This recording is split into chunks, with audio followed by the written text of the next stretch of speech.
Bismillahirrahmanirrahim. Assalamualaikum warahmatullahi wabarakatuh. Perkenalkan, saya Nadia Dwi Astuti. Saya dari PGMI kelas F dengan NIM 2401031010176. Di sini saya akan menyampaikan tentang materi tentang program semester, khususnya program semester di kurikulum 2013 dan kurikulum Merdeka. Memasuki definisi program semester atau PROSEM. Program semester ada PROSEM, yaitu rencana pembelajaran yang disusun guru untuk 1 semester atau 6 bulan. PROSEM ini merupakan penjabaran dari program tahunan atau PROTA yang memuat garis besar tentang materi apa saja yang akan diajarkan, kapan waktunya, serta berapa lama alokasi waktu untuk setiap materi. Pada intinya, program semester atau PROSEM ini adalah rencana pembelajaran yang disusun oleh guru untuk 1 semester. Program ini berisi pembagian materi pelajaran, alokasi waktu, dan jadwal kegiatan pembelajaran yang akan dilaksanakan selama 6 bulan atau 1 semester. Dengan kata lain, program semester ini merupakan penjabaran dari program tahunan agar kegiatan belajar mengajar lebih terarah dan sesuai dengan target kurikulum. Nah, selanjutnya ada tujuan program semester. Kemudian ada tujuan penyusunan program semester. Yang pertama adalah sebagai panduan pelaksanaan pembelajaran. Nah, program semester ini menjadi acuan bagi guru dalam melaksanakan kegiatan belajar mengajar selama 1 semester atau 6 bulan. Dengan adanya program semester ini, guru tahu materi apa yang akan diajarkan kepada siswa, kapan, dan bagaimana pelaksanaannya. Yang kedua ada pengorganisasian materi dan waktu. Program semester ini membantu mengatur urutan penyajian materi serta mengalokasikan waktu sesuai minggu efektif. Nah, minggu efektif ini dibagi sebelum guru menyusun program tahunan dan program semester. Hal ini memastikan seluruh kompetensi dasar itu dapat diselesaikan tepat waktu. Yang ketiga, ada efisiensi proses belajar. Karena kegiatan sudah terencana, pembelajaran menjadi lebih efektif dan efisien. Tidak ada waktu yang terbuang banyak dan guru dapat lebih fokus pada pencapaian tujuan pembelajaran. Nah, kemudian itu ada kontrol dan evaluasi. Program semester ini berfungsi sebagai alat kontrol terhadap pelaksanaan pembelajaran. Guru itu dapat mengevaluasi ketercapaian target belajar, mengetahui KD yang belum tuntas, serta menentukan tindak lanjutnya. Yang artinya program semester ini merupakan rencana kegiatan pembelajaran dihubungkan dengan evaluasi, nantinya akan sesuai atau tidaknya itu disesuaikan lagi. Kalau misalnya ada ketidaksesuaian, maka perlu adanya evaluasi dari guru untuk siswa dalam kegiatan pembelajaran. Kemudian yang terakhir ada keterpaduan kegiatan pembelajaran. Dengan adanya program semester, seluruh kegiatan pembelajaran seperti materi, metode, media, dan penilaian itu menjadi terpadu dan selaras antara satu kompetensi dasar dengan kompetensi dasar yang lain. Kemudian ada komponen-komponen yang harus ada dalam penyusunan program semester di kurikulum 2013, yakni yang pertama ada identitas mata pelajaran, yakni berisi nama, pokoknya berisi informasi tentang pelajaran yang disusun programnya, meliputi nama mata pelajaran, misalnya Bahasa Indonesia, Pendidikan Agama Islam, dan lain-lain. Kemudian ada kelas dan semester, kemudian tahun pelajaran. Identitas itu penting supaya mudah dikenali oleh guru maupun pihak sekolah. Kemudian yang kedua ada kompetensi inti dan kompetensi dasar. Kompetensi inti yaitu rumusan kemampuan yang harus dimiliki peserta didik pada setiap jenjang kelas. Misalkan kompetensi inti yaitu yang berisikan memahami pengetahuan faktual dan konseptual berdasarkan rasa ingin tahunya. Kemudian memasuki yang kompetensi dasar, yaitu penjabaran dari kompetensi inti yang berisikan kemampuan spesifik yang harus dicapai dalam satu pelajaran. Misalkan penjabaran dari kompetensi ini tadi, yaitu mengidentifikasi ciri-ciri makhluk hidup. Nah, kompetensi inti dan kompetensi dasar ini menjadi acuan utama dalam penyusunan materi, kegiatan, dan penilaian pembelajaran. Kemudian yang ketiga ada materi pokok yang akan diajarkan. Materi pokok itu inti atau isi dalam pelajaran yang harus dikuasai siswa untuk mencapai kompetensi dasar. Materi disusun secara berurutan dan logis sesuai urutan pembelajaran selama 1 semester. Nah, contohnya yang kompetensi dasar tadi, misalkan 1.1 materinya ada ciri-ciri makhluk hidup. Kemudian kompetensi dasar 1.2-nya materinya kebutuhan makhluk hidup dan lingkungannya. Nah, itu berurutan mulai dari yang mudah ke yang tingkat yang agak sulit. Kemudian ada alokasi waktu, yakni jumlah minggu efektif dan waktu tiap kompetensi dasar. Nah, bagian ini menjelaskan berapa lama waktu yang dibutuhkan untuk mengajarkan setiap kompetensi dasar ini. Guru itu menyesuaikan alokasi waktu dengan jumlah minggu efektif dalam kalender pendidikan, serta kedalaman dan keluasan materi pelajaran. Contoh, dalam menyelesaikan materi kompetensi dasar yang 1.1 tadi, itu dalam waktu 2 minggu. Yang kemudian untuk menyelesaikan KD yang 1.2 itu adalah 3 minggu. Nah, itu ada tujuannya agar seluruh kompetensi dasar dapat selesai tepat waktu tanpa menumpuk di akhir semester. Jadi, pembagian materi dan waktu itu sesuai. Jadi, tidak lebih dan tidak kurang. Jadi, adanya program semester ini membantu untuk mengatur ketepatan kegiatan pembelajaran. Kemudian yang kelima itu ada kegiatan pembelajaran utama, yaitu yang berisikan langkah-langkah atau aktivitas belajar siswa untuk mencapai KD. Kegiatan ini mencakup tahapan pendahuluan, inti, serta penutup. Nah, pendahuluan ini berisikan seperti persepsi, motivasi, dan tujuan untuk membangun semangat belajar siswa. Kemudian yang kedua ada inti. Nah, inti ini berisikan kegiatan seperti eksplorasi, diskusi, eksperimen, praktik, tanya jawab, dan lain-lain. Nah, kemudian yang terakhir itu ada penutup. Penutup ini bisa menggunakan seperti refleksi atau membuat kesimpulan dan tindak lanjut. Guru itu dapat menyesuaikan dengan model pembelajaran yang digunakan dalam pembelajaran ini. Misalnya, menggunakan pembelajaran seperti project based learning atau discovery learning, itu dapat disesuaikan setiap KD-nya itu guru dapat memilih model mana yang sesuai atau yang tepat untuk proses pembelajaran dengan siswa ini. Kemudian yang terakhir adalah penilaian dan tindak lanjut.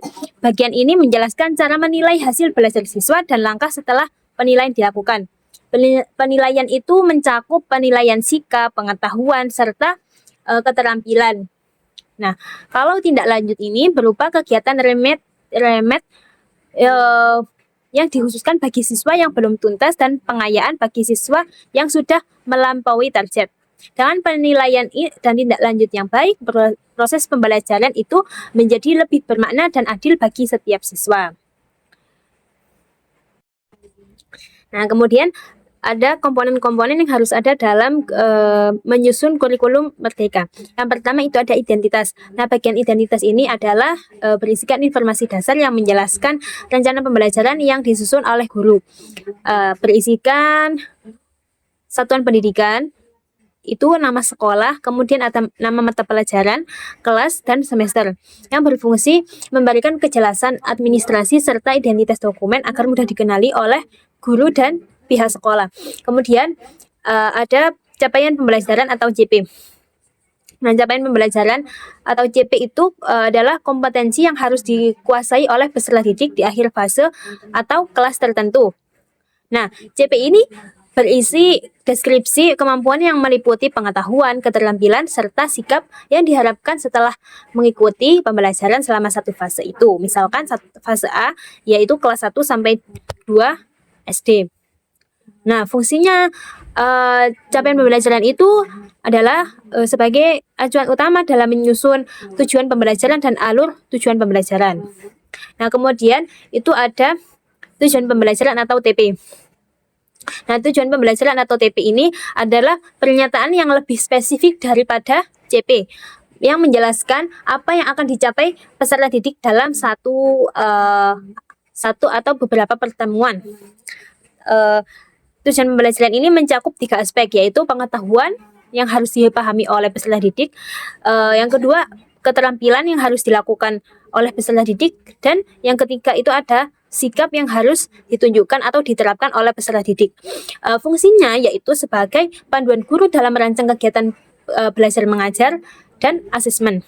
Kemudian ada yang keempat itu ada ATP atau alur tujuan pembelajaran. Alur tujuan pembelajaran ini adalah urutan logis dari tujuan-tujuan pembelajaran yang menggambarkan tahapan perkembangan kompetensi siswa dari awal hingga akhir fase. ATP ini menunjukkan bagaimana siswa atau peserta didik ini belajar bertahap dan berkelanjutan untuk mencapai capaian pembelajaran tadi. Nah, maksudnya yaitu ATP ini adalah urutan dari adanya tujuan pembelajaran yang telah disusun dan ditentukan ini diurutkan kembali sesuai dengan tingkat kesulitannya. Nah, fungsinya adalah untuk menjadi kerangka berurutan yang menuntun guru menyusun materi dan kegiatan belajar sesuai tingkat kemampuan peserta didik. Kemudian ada alokasi waktu. Nah, bagian ini itu menjelaskan berapa lama waktu yang dibutuhkan untuk mempelajari setiap tujuan pembelajaran. Nah, guru ini dalam hal ini menyesuaikan dengan jumlah minggu efektif dalam semester. Nah, minggu efektif kan tadi dibagi atau dihitung sebelum penyusunan program semester dan program tahunan dan program semester. Nah, kemudian setelah menyesuaikan dengan jumlah minggu efektif, itu menyesuaikan juga dengan kedalaman materi serta kompleksitas kegiatan pembelajaran. Fungsinya yaitu agar seluruh tujuan pembelajaran itu dapat tercapai tepat waktu dan proporsional. Nah, kemudian ada materi pokok. Nah, materi pokok adalah isi utama pembelajaran yang harus dipahami peserta didik untuk mencapai tujuan pembelajaran. Materi ini dipilih sesuai dengan kompetensi dan konteks kehidupan nyata peserta didik agar bermakna dan relevan dalam kehidupan sehari-hari. Fungsinya adalah sebagai acuan isi pembelajaran yang akan diajarkan dalam satu semester. Kemudian ada jadwal pelaksanaan. Nah, jadwal pelaksanaan ini adalah bagian ini berisikan rencana waktu pelaksanaan setiap kegiatan pembelajaran selama satu semester. Biasanya itu ditulis dalam bentuk tabel yang menunjukkan minggu ke berapa, bulan, dan materi atau tujuan pembelajaran yang diajarkan pada waktu tersebut. Nah, fungsinya itu untuk membantu guru mengatur urutan kegiatan pembelajaran agar lebih sistematis dan efisien. Nah, kemudian itu ada keterangan. Nah, keterangan ini itu berisi catatan tambahan atau informasi terkait pelaksanaan pembelajaran. Misalkan catatan tentang kegiatan proyek, kemudian penyesuaian jadwal, kemudian kegiatan penilaian tengah atau akhir semester, yaitu PTS atau PAS, dan kendala atau tindak lanjut pembelajaran. Nah, fungsinya apa? Fungsinya sebagai ruang refleksi dan dokumentasi guru terhadap pelaksanaan program semester. Nah, kemudian itu ada langkah-langkah penyusunan program semester kurikulum 2013. Yang pertama itu ada menganalisis kalender pendidikan yang tujuannya untuk mengetahui jumlah minggu efektif dalam satu semester. Kemudian menentukan minggu tidak efektif seperti libur semester, hari besar nasional, hari besar keagamaan, ujian dan kegiatan sekolah lainnya. Kemudian hasil analisis ini menjadi dasar untuk mengatur distribusi waktu di setiap pembelajaran di tiap tema atau subtema. Nah, kemudian itu yang kedua ada mengidentifikasi KI dan KD. yang bertujuan untuk menentukan capaian pembelajaran yang akan diukur selama 1 semester. Kemudian menyusun keterpaduan antar mata pelajaran. Nah, kemudian itu ada yang ketiga, ada menentukan tema dan subtema. Langkah selanjutnya itu memilih tema dan subtema yang akan digunakan dalam pembelajaran. Nah, tujuannya untuk mengaitkan berbagai mata pelajaran secara tematik dan menyesuaikan dengan KI KD yang sudah diidentifikasi. Kemudian yang keempat, menentukan alokasi waktu. Setelah tema dan subtema ditentukan, langkah berikutnya yaitu menetapkan alokasi waktu untuk setiap subtema atau kompetensi dasar. Ya, tujuannya untuk mengatur agar semua KD itu dapat diajarkan dalam waktu yang cukup dan menyesuaikan jumlah minggu efektif dengan banyaknya tema. Nah, kemudian yang kelima, itu menyusun jadwal pembelajaran per minggu. Langkah ini dilakukan dengan mendistribusikan pembelajaran ke dalam minggu-minggu efektif sesuai kalender pendidikan. Nah, tujuannya itu untuk menentukan kapan setiap tema atau subtema diajarkan dan membantu guru itu menyusun jadwal pelaksanaan harian, menyusun RPP, rancangan pembelajaran atau modul ajar. Nah, kemudian itu yang keenam, ada menyusun tabel program semester. Menyusun tabel promes. Nah, semua hasil analisis di atas yang telah disebutkan itu dituangkan dalam tabel program semester. Nah, dengan isi biasanya itu mencakup kompetensi dasar, tema atau subtema, alokasi waktu, minggu ke, lalu keterangan. Apabila ada kegiatan khusus, ujian atau liburan. Nah, fungsinya untuk sebagai peta pelaksanaan pembelajaran selama 1 semester agar pembelajaran itu teratur, terukur, dan seimbang.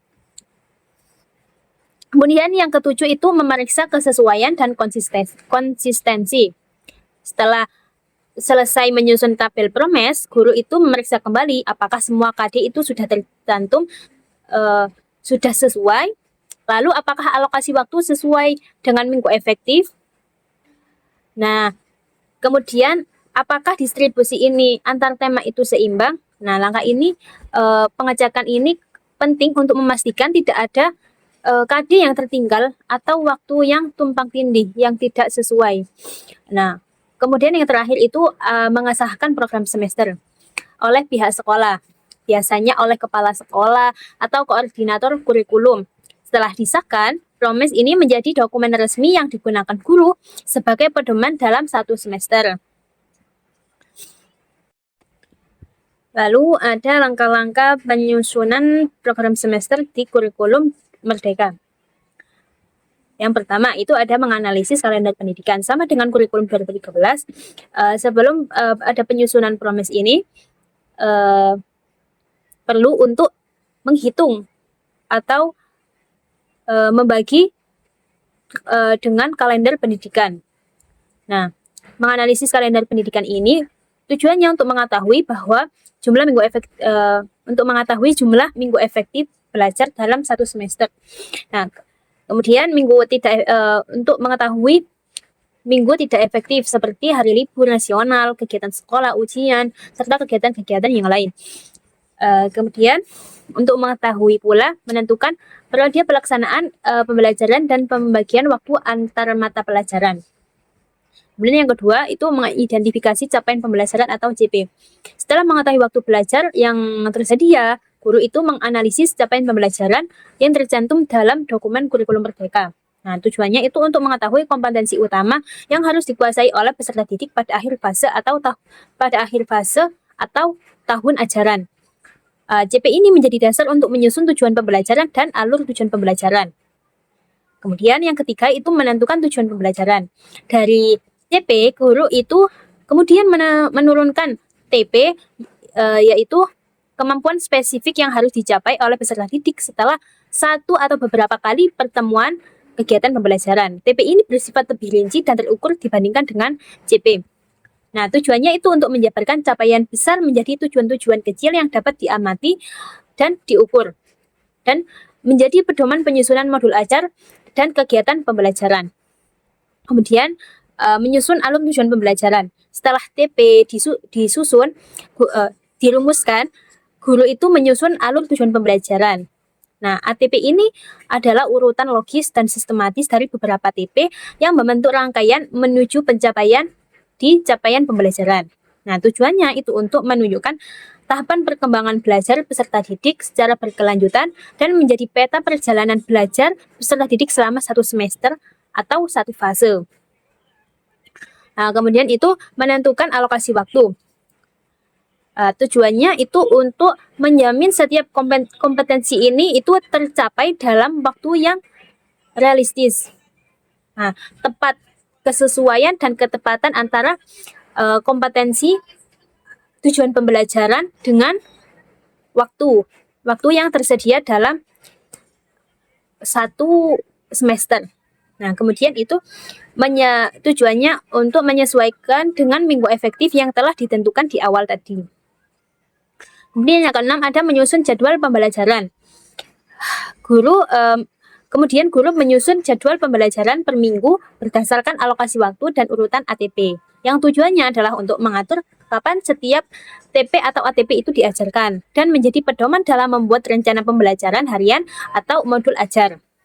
Kemudian yang ketujuh itu semua data yang telah dirumuskan, yang telah didapat itu kemudian disusun dalam format tabel program semester. Biasanya mencakup identitas mata pelajaran, kelas semester, dan tahun ajaran. Kemudian capaian pembelajaran, tujuan pembelajaran, ATP, alur tujuan pembelajaran, alokasi waktu, minggu ke, dan keterangan. Keterangan ini biasanya berisikan libur, kegiatan-kegiatan sekolah yang lain. Nah, kemudian yang ke-8, yang terakhir itu memeriksa dan mengesahkan program semester. Nah, langkah ini bertujuan untuk memastikan kesesuaian antara CP, TP, dan ATP itu sesuai dengan alokasi waktu.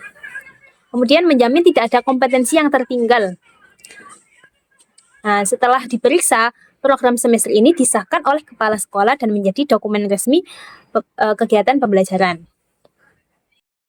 Nah, gambar ini adalah gambar kalender akademik yang berfungsi untuk menentukan minggu efektif belajar. Nah, kalender akademik ini membantu guru mengetahui beberapa minggu belajar yang bisa digunakan setelah dikurangi hari libur dan kegiatan sekolah. Hari libur ini mencakup hari besar keagamaan, hari besar nasional, dan lain-lain. Nah, fungsi yang lain itu sebagai dasar membuat alokasi waktu. Dengan mengetahui jumlah minggu efektif, guru itu bisa membagi waktu belajar untuk setiap tema atau materi secara seimbang. Kemudian untuk menyusun jadwal pembelajaran, kalender akademik ini digunakan untuk mengatur kapan materi diajarkan, kapan ada ujian, kapan ada kegiatan sekolah, dan waktu-waktu yang lain untuk penyesuaian dengan kegiatan-kegiatan sekolah. Kemudian menentukan waktu penilaian. Guru itu bisa menjadwalkan penilaian tengah semester dan akhir semester, yaitu dengan menganalisis kalender akademik ini. Kemudian berikutnya fungsinya menyesuaikan dengan kegiatan sekolah dan liburan. Membantu agar rencana belajar tidak bertabrakan dengan libur nasional, libur hari besar, atau acara sekolah, dan lain-lain. Kemudian yang terakhir itu berfungsi menjaga agar rencana dan pelaksanaan sesuai dengan kalender akademik, kegiatan belajar bisa teratur dan berjalan sesuai rencana. Berikut adalah contoh tabel program semester di kurikulum 2013, yakni yang berisikan satuan pendidikan, kelas dan semester, serta tahun ajaran. Kemudian tabelnya berisikan nomor, tema, subtema, alokasi waktu, bulan-bulan dalam satu semester, serta keterangan. Nah, ini adalah contoh yang sesuai dengan komponen yang harus ada dalam penyusunan program semester di kurikulum 2013. Selanjutnya itu ada contoh tabel program semester di kurikulum Merdeka, yakni yang berisikan satuan pendidikan, kelas dan semester, kemudian mata pelajaran. Nah, di tabelnya ada berisikan nomor ATP, kemudian ATP, jam pembelajaran, semester, serta bulan-bulan dalam satu semester itu. Nah, itu adalah yang sesuai dengan komponen yang harus ada dalam penyusunan program semester di kurikulum Merdeka. Jadi, program semester di kurikulum 2013 dan kurikulum Merdeka ini tidak jauh berbeda, hanya saja berbeda di komponen yang bagian capaian pembelajaran, tujuan pembelajaran, dan alur tujuan pembelajaran. Itu yang ada di kurikulum Merdeka. Nah, kalau di kurikulum 2013 itu menggunakan kompetensi inti dan kompetensi dasar. Nah, sekian yang dapat saya sampaikan. Kurang lebihnya saya mohon maaf. Terima kasih. Wassalamualaikum warahmatullahi wabarakatuh.